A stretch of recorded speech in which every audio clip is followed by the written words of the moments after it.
Hello दोस्तों, एक बार फिर स्वागत है आपका आइए ऑनलाइन स्टडी यूट्यूब चैनल में। दोस्तों आज के इस वीडियो में हम यूपी डीएलएड थर्ड सेमेस्टर के प्रीवियस ईयर 2024 के विज्ञान यानी कि साइंस के पेपर को हल करेंगे, क्योंकि दोस्तों किसी भी एग्ज़ाम के लिए उसके प्रीवियस ईयर पेपर बहुत ही ज़्यादा महत्वपूर्ण होते हैं। ठीक है, तो आप इस वीडियो को एंड तक ज़रूर देखिए। जैसा कि दोस्तों आपको पता है, साइंस के पेपर में आपसे 5 बहुविकल्पीय प्रश्न, 6 अति लघु उत्तरीय प्रश्न और 7 लघु उत्तरीय प्रश्न पूछे जाते हैं। ठीक है, तो हम सभी प्रश्नों को विस्तार से हल करेंगे। तो चलिए वीडियो शुरू करते हैं। पहला प्रश्न यहाँ पे आप देख सकते हैं, बहुविकल्पीय का पूछा गया है। कुकिंग, खाना पकाने वाली गैस में किसकी मात्रा अधिक होती है? मीथेन, एथिलीन, एथेन या ब्यूटेन? तो इस प्रश्न का सही आंसर होगा ब्यूटेन। ऑप्शन डी आपका बिल्कुल सही आंसर होगा।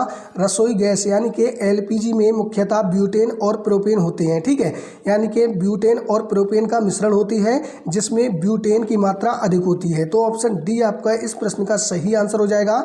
बात करें मीथेन की, तो आपको याद रखना है बायोगैस और सीएनजी का मुख्य घटक है मीथेन गैस। ठीक है, बात करें एथिलीन की, तो आपको याद रखना है ये फलों को कृत्रिम रूप से पकाने में उपयोग होने वाली गैस है। ठीक है, बात करें अगले प्रश्न की, प्रश्न नंबर 2 में पूछा गया है, ध्वनि की चाल सबसे अधिक होती है। आपको बताना है ध्वनि की चाल सबसे अधिक किस में होती है। ठीक है, ठोस में, द्रव में, गैस में या निर्वात में? तो इस प्रश्न का सही आंसर होगा ध्वनि की चाल सबसे अधिक होती है ठोस में। ऑप्शन ए आपका बिल्कुल सही आंसर होगा। ध्वनि की चाल ठोस पदार्थों में सबसे अधिक होती है, क्योंकि इनके कण बहुत पास पास होते हैं। ठीक है, बात करें द्रव की, तो द्रव में ध्वनि की चाल ठोस से कम होती है, लेकिन गैस से ज़्यादा होती है। ठीक है, बात करें गैस की, तो सबसे कम जो ध्वनि की चाल होती है वो गैस में होती है, क्योंकि इसके जो कण होते हैं वो बहुत दूर दूर होते हैं। ठीक है, निर्वात में माध्यम नहीं होता है, इसलिए ध्वनि नहीं चल सकती है। तो इस प्रश्न का सही आंसर होगा प्रश्न नंबर 2 का ऑप्शन ए ठोस में। ठीक है, बात करें प्रश्न नंबर 3 की, पूछा गया है भारतीय वैज्ञानिक हैं। तो इस प्रश्न का सही आंसर हो जाएगा भारतीय वैज्ञानिक हैं सीवी रमन जी। ठीक है, ऑप्शन सी आपका बिल्कुल सही आंसर होगा। ये भारत के महान भौतिक वैज्ञानिक थे। इन्हें रमन प्रभाव की खोज के लिए 1930 में भौतिकी का नोबेल पुरस्कार मिला था। ठीक है, और आपको याद रखना है एडिसन अमेरिका के वैज्ञानिक थे, जिन्होंने विद्युत बल्ब का आविष्कार किया था। ठीक है, बात करें अगले प्रश्न की, प्रश्न नंबर 4 में पूछा है, मास्टर ग्रंथि कहलाती है थायराइड ग्रंथि, पीयूष ग्रंथि, अग्न्याशय ग्रंथि या अधिवृक्क ग्रंथि? तो आपको बताना है इनमें से कौन सी मास्टर ग्रंथि कहलाती है। ठीक है, तो इस प्रश्न का सही आंसर हो जाएगा ऑप्शन बी पीयूष ग्रंथि। ठीक है, पीयूष ग्रंथि को मास्टर ग्रंथि कहा जाता है, क्योंकि ये शरीर की अन्य अंतःस्रावी ग्रंथि के कार्यों को नियंत्रित करती है। ठीक है, बात करें थायराइड ग्रंथि की, तो ये शरीर के मेटाबॉलिज्म यानी कि उपापचय को नियंत्रित करती है। ठीक है, बात करें अग्न्याशय ग्रंथि की, तो ये एक मिश्रित ग्रंथि है जो पाचन रस और इंसुलिन हार्मोन निर्माण करती है। ठीक है, बात करें अधिवृक्क ग्रंथि की, तो ये किडनी यानी कि गुर्दे के ऊपर स्थित होती हैं। ठीक है, तो ऑप्शन बी इस प्रश्न का बिल्कुल सही आंसर होगा प्रश्न नंबर 4 का। बात करें प्रश्न नंबर 5 का, पूछा गया है, नागफनी का पौधा है, जलीय है, मरुस्थलीय है, आरोही है या उपरिरोही है? तो इस प्रश्न का सही आंसर होगा मरुस्थलीय। ठीक है, ऑप्शन बी इस प्रश्न का बिल्कुल सही आंसर हो जाएगा। यहाँ पे आप देख सकते हैं नागफनी, जिसे कैक्टस कहा जाता है। ठीक है, कम पानी वाले शुष्क या मरुस्थलीय क्षेत्रों में पाई जाती हैं। ठीक है, बात करें जलीय की, तो आपको याद रखना है जो जल में उगते हैं जलीय पौधे कहलाते हैं, जैसे कमल। ठीक है, बात करें आरोही की, तो आरोही पौधे दूसरे पौधे या सहारे पर चढ़ते हैं, जैसे मटर। ठीक है, तो इस प्रश्न का सही आंसर ऑप्शन बी होगा मरुस्थलीय। दोस्तों ये 5 प्रश्न आपसे 2024 में बहुविकल्पीय में पूछे गए थे। आपके कितने प्रश्न सही हुए हैं कमेंट में जरूर बताइए। बात करें अगले प्रश्न की, तो यहाँ पे आप देख सकते हैं अति लघु उत्तरीय प्रश्न। पहला प्रश्न यहाँ पे पूछा गया है, ध्वनि की आवृत्ति किसे कहते हैं? तो आंसर हो जाएगा, किसी माध्यम में 1 सेकंड में होने वाले पूर्ण कंपनों की संख्या को ध्वनि की आवृत्ति यानी कि फ्रीक्वेंसी कहते हैं। ठीक है, इसे हर्ट्ज में मापा जाता है। आपसे पूछा जा सकता है कि ध्वनि की आवृत्ति को किस में मापा जाता है या इसका मात्रक क्या है? तो क्या है? हर्ट्ज से। ठीक है, आपको याद रखना है। यहाँ पे आप देख सकते हैं उदाहरण दिया है, यदि कोई वस्तु 1 सेकंड में 500 बार कंपन करती है तो उसकी आवृत्ति 500 हर्ट्ज होगी। ठीक है, क्योंकि दोस्तों यहाँ पे आप देख सकते हैं इसके अनुसार जो सूत्र होगा वो होगा आवृत्ति बराबर कंपनों की संख्या बटे समय। तो यहाँ पे कंपनों की संख्या 500 है और समय कितना है? 1 सेकंड है। ठीक है, तो कितना हो जाएगी और ये किस में होगा? हर्ट्ज में होगा। ठीक है, तो 500 हर्ट्ज हो जाएगा यदि कोई वस्तु 1 सेकंड में 500 बार कंपन करती है। ठीक है दोस्तों, यदि अभी तक आपने इस वीडियो को लाइक नहीं किया है तो वीडियो को लाइक और चैनल को सब्सक्राइब जरूर कर लीजिए। बात करें अगले प्रश्न की, प्रश्न नंबर 2 में पूछा है, हाइपरमेट्रोपिया को स्पष्ट कीजिए। तो आंसर हो जाएगा हाइपरमेट्रोपिया को दूरदृष्टि दोष कहते हैं। क्या कहते हैं? दूरदृष्टि दोष कहते हैं। इसमें व्यक्ति को दूर की वस्तुएं स्पष्ट दिखाई देती हैं लेकिन पास की वस्तुएं स्पष्ट दिखाई नहीं देती हैं। ठीक है, इसका कारण आंख के लेंस की अभिसारी क्षमता कम हो जाना या नेत्र गोलक का सामान्य से छोटा होना है। ठीक है, इसके कारण पास की वस्तु का प्रतिबिंब रेटिना के पीछे बनता है और इसे कैसे सही किया जा सकता है? तो उत्तल लेंस यानी कि कॉन्वेक्स लेंस के चश्मे द्वारा ठीक किया जा सकता है। ठीक है, तो हाइपरमेट्रोपिया क्या है? इसे दूरदृष्टि दोष कहते हैं। इसमें व्यक्ति को दूर की वस्तुएं स्पष्ट दिखाई देती हैं लेकिन पास की वस्तुएं स्पष्ट दिखाई नहीं देती हैं। ठीक है, बात करें अगले प्रश्न की। प्रश्न नंबर 8 में पूछा है काजीरंगा राष्ट्रीय उद्यान कहाँ स्थित है? ये किस जंतु के संरक्षण के लिए प्रसिद्ध है? तो आंसर हो जाएगा काजीरंगा राष्ट्रीय उद्यान भारत के असम राज्य में स्थित है।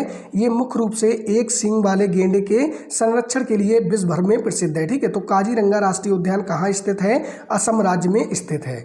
बात करें अगले प्रश्न की। प्रश्न नंबर 9 में पूछा है मधुमेह रोगी के किन्हीं 4 लक्षणों का उल्लेख कीजिए। मधुमेह यानी कि डायबिटीज। ठीक है, इसके प्रमुख 4 लक्षण हैं, निम्नलिखित हैं। पहला है बार बार पेशाब आना, दूसरा है अत्यधिक प्यास लगना, तीसरा है हर समय थकान महसूस होना और चौथा है बिना किसी कारण के वजन का तेजी से घटना। ठीक है, तो ये डायबिटीज यानी कि मधुमेह के 4 लक्षण हैं। बात करें अगले प्रश्न की। प्रश्न नंबर 10 में पूछा है खनिज क्या है? तो आंसर हो जाएगा खनिज वे प्राकृतिक पदार्थ हैं जो पृथ्वी की सतह या उसके अंदर पाए जाते हैं। ठीक है, तो खनिज कहाँ मिलते हैं? तो पृथ्वी की सतह या उसके अंदर पाए जाते हैं तथा जिनकी निश्चित रासायनिक संरचना और विशिष्ट भौतिक गुण होते हैं। ये आपको याद रखना है, खनिज की निश्चित रासायनिक संरचना होती है और इनके विशिष्ट भौतिक गुण होते हैं। ठीक है, उदाहरण यहाँ पे आप देख सकते हैं लोहा, तांबा, सोना, चांदी, अभ्रक और बॉक्साइट आदि ये क्या है? खनिज हैं। ठीक है, बात करें अगले प्रश्न की। प्रश्न नंबर 11 में पूछा है एथेन तथा एसिटिलीन का सूत्र लिखिए। तो आंसर हो जाएगा एथेन का जो सूत्र होगा वो होगा C2H6। क्या होगा? C2H6। और एसिटिलीन का जो सूत्र होगा वो होगा C2H2। ठीक है, यहाँ पे केवल क्या पूछा गया है? सूत्र पूछे गए हैं। ठीक है, तो ये आपके 6 अति लघु उत्तरीय प्रश्न पूछे गए थे। दोस्तों वीडियो को लाइक नहीं किया है तो वीडियो को लाइक कर दीजिए।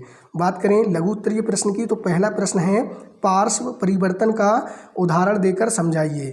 तो इसका आंसर हो जाएगा पार्श्व परिवर्तन क्या होता है? जब किसी वस्तु का प्रतिबिंब समतल दर्पण में बनता है तो वस्तु का दायां भाग बाएं और बायां भाग दाएं दिखाई देता है। ठीक है, इस उल्टाव को पार्श्व परिवर्तन कहते हैं। उदाहरण यहाँ पे दिया गया है, जब आप शीशा के सामने खड़े होते हैं तो जो आपका बायां भाग होता है वो दायां दिखता है और जो दायां भाग होता है वो बायां दिखता है। ठीक है, जब आप शीशे के सामने खड़े होकर अपना बायां हाथ हिलाएंगे तो आप देखेंगे कि जो शीशा में आपका दायां हाथ हिलता हुआ प्रतीत होगा। ठीक है, तो इसे क्या कहते हैं? पार्श्व परिवर्तन कहते हैं। ठीक है, बात करें अगले प्रश्न की। प्रश्न नंबर 13 में पूछा है उत्सर्जन किसे कहते हैं? मनुष्य के उत्सर्जी अंग कौन कौन से हैं? तो आंसर हो जाएगा शरीर में होने वाली विभिन्न जैव रासायनिक क्रियाओं से उत्पन्न हानिकारक एवं अपशिष्ट पदार्थों को शरीर से बाहर निकालने की प्रक्रिया को उत्सर्जन कहते हैं। ठीक है, जो शरीर में जैव रासायनिक क्रियाएं होती हैं उनमें हानिकारक एवं अपशिष्ट पदार्थ उत्पन्न होते हैं। ठीक है, उसी को शरीर से बाहर निकालने की प्रक्रिया को उत्सर्जन कहते हैं। बात करें मनुष्य के प्रमुख उत्सर्जी अंग की तो देख सकते हैं वृक्क यानी कि किडनी रक्त से यूरिया, अतिरिक्त जल और लवण को अलग करके मूत्र बनाते हैं। ठीक है, दूसरे यहाँ पे आप देख सकते हैं फेफड़े कार्बन डाइऑक्साइड और जल वाष्प को बाहर निकालते हैं। और यहाँ पे आप देख सकते हैं त्वचा यानी कि स्किन, ठीक है, पसीने के माध्यम से जल, लवण और थोड़ी मात्रा में यूरिया बाहर निकालती है। ठीक है, तो यहाँ पे आप देख सकते हैं मनुष्य के प्रमुख उत्सर्जी अंग वृक्क, फेफड़े और त्वचा हैं। और उत्सर्जन किसे कहते हैं? तो शरीर में होने वाली जैव रासायनिक क्रियाओं से उत्पन्न हानिकारक और अपशिष्ट पदार्थों को शरीर से बाहर निकालने की प्रक्रिया को। ठीक है, बात करें अगले प्रश्न की। प्रश्न नंबर 14 में पूछा है परावर्तन किसे कहते हैं? प्रकाश के परावर्तन के नियम लिखिए। तो आंसर हो जाएगा जब प्रकाश की किरण किसी चिकनी एवं चमकीली सतह से टकराकर उसी माध्यम में वापस लौटती हैं तो इस घटना को प्रकाश का परावर्तन कहते हैं। मान लीजिए ये कोई सतह है, ठीक है, इस पे एक प्रकाश की किरण आती है और वापस उसी माध्यम में लौट जाती है तो इसे क्या कहते हैं? परावर्तन कहते हैं। ठीक है, प्रकाश के परावर्तन के 2 नियम होते हैं। आपतित किरण, यहाँ पे आप देख सकते हैं ये आपतित किरण है, परावर्तित किरण ये परावर्तित किरण है, और आपतन बिंदु यहाँ पे आप देख सकते हैं आपतन बिंदु पर खींचा गया अभिलंब, ये तीनों एक ही तल में होते हैं। ठीक है, दूसरा है आपतन कोण और परावर्तन कोण सदैव बराबर होते हैं, यानी कि ये वाला कोण और ये वाला कोण सदैव बराबर होंगे। ठीक है, तो ये नियम होते हैं प्रकाश के परावर्तन के। बात करें अगले प्रश्न की। प्रश्न नंबर 15 में पूछा है ऐच्छिक और अनैच्छिक क्रियाओं को समझाइए। तो आंसर हो जाएगा ऐच्छिक और अनैच्छिक क्रियाएं निम्नलिखित हैं। ऐच्छिक क्रियाएं किन्हें कहते हैं? वे क्रियाएं जिन्हें हम अपनी इच्छा और नियंत्रण से कर सकते हैं, ऐच्छिक क्रियाएं कहलाती हैं। उदाहरण यहाँ पे आप देख सकते हैं, चलना, दौड़ना, लिखना, हाथ पैर चलाना आदि। ठीक है, यदि हम चाहें तो हम चल सकते हैं, दौड़ सकते हैं, लिख सकते हैं, हाथ पैर चला सकते हैं। ठीक है, बात करें अनैच्छिक क्रियाएं तो वे क्रियाएं जो हमारी इच्छा के बिना स्वतः होती रहती हैं अनैच्छिक क्रियाएं कहलाती हैं। इन पर हमारा प्रत्यक्ष नियंत्रण नहीं होता है। ठीक है, इन पर हमारा प्रत्यक्ष यानी कि डायरेक्ट नियंत्रण नहीं होता है, ये अपने आप होती हैं। जैसे हृदय का धड़कना, श्वसन, भोजन का पाचन आदि। ठीक है, हृदय का धड़कना यानी कि दिल का धड़कना, श्वसन यानी कि सांस की जो प्रक्रिया हम सांस लेते हैं छोड़ते हैं। ठीक है, भोजन का पाचन आदि ये अपने आप होती रहती हैं, इन्हें अनैच्छिक क्रियाएं कहते हैं। ठीक है, बात करें अगले प्रश्न की। प्रश्न नंबर 16 में पूछा है शुगर चारकोल क्या है? तो आंसर हो जाएगा जब चीनी में सांद्र सल्फ्यूरिक अम्ल यानी कि H2SO4 मिलाया जाता है तो सल्फ्यूरिक अम्ल चीनी से जल के अणुओं को अलग कर देता है। इस प्रक्रिया को निर्जलीकरण कहते हैं। क्या कहते हैं? निर्जलीकरण कहते हैं। यहाँ सांद्र सल्फ्यूरिक अम्ल निर्जलीकारक के रूप में कार्य करता है। ठीक है, इसके परिमाण स्वरूप काले रंग का कार्बन प्राप्त होता है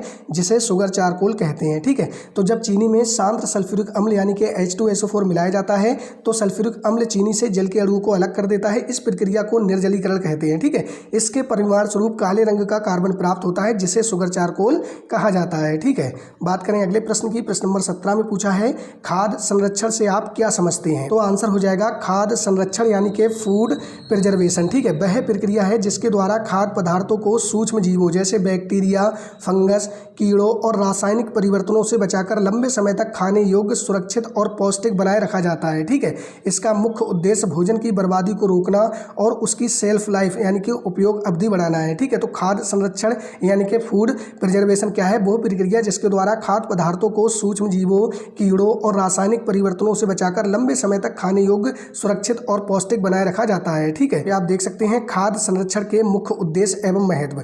खाद्य पदार्थों को सड़ने या खराब होने से बचाना, भोजन के पोषण, मूल्य, स्वाद और रंग को बनाए रखना, मौसम के बाद भी बेमौसम फल और सब्जियों का लाभ उठाना, खाद्य अपशिष्ट यानी कि फूड वेस्ट को कम करना और खाद्य जनित बीमारियों का जोखिम को घटाना है। ठीक है, तो खाद्य संरक्षण के मुख्य उद्देश्य यहाँ पे आप देख सकते हैं। बात करें आज के वीडियो के अंतिम प्रश्न की यानी कि 2024 के अंतिम प्रश्न की, तो प्रश्न नंबर 18 में पूछा गया था हाइड्रोकार्बन क्या होते हैं, इनके प्रकारों को उदाहरण सहित समझाइए। तो आंसर हो जाएगा वे कार्बनिक यौगिक जिनमें केवल कार्बन और हाइड्रोजन यानी कि C और H तत्व पाए जाते हैं हाइड्रोकार्बन कहलाते हैं। उदाहरण यहाँ पे आप देख सकते हैं methane CH4, ethane C2H6, ethene C2H4 आदि। ठीक है, हाइड्रोकार्बन के प्रकार यहाँ पे आप देख सकते हैं। पहला है संतृप्त हाइड्रोकार्बन। जिन हाइड्रोकार्बनों में कार्बन कार्बन के बीच केवल एकल बंध पाए जाते हैं उन्हें संतृप्त हाइड्रोकार्बन कहते हैं। ठीक है, इन्हें एल्केन भी कहा जाता है। उदाहरण यहाँ पे आप देख सकते हैं मीथेन CH4, एथेन C2H6 और प्रोपेन आदि। ठीक है, ये क्या है? संतृप्त हाइड्रोकार्बन है। ठीक है, तो जिन हाइड्रोकार्बनों में कार्बन कार्बन के बीच केवल एकल यानी कि सिंगल बॉन्ड पाए जाते हैं उन्हें संतृप्त हाइड्रोकार्बन कहते हैं। ठीक है, बात करें अगले यहाँ पे आप देख सकते हैं असंतृप्त हाइड्रोकार्बन।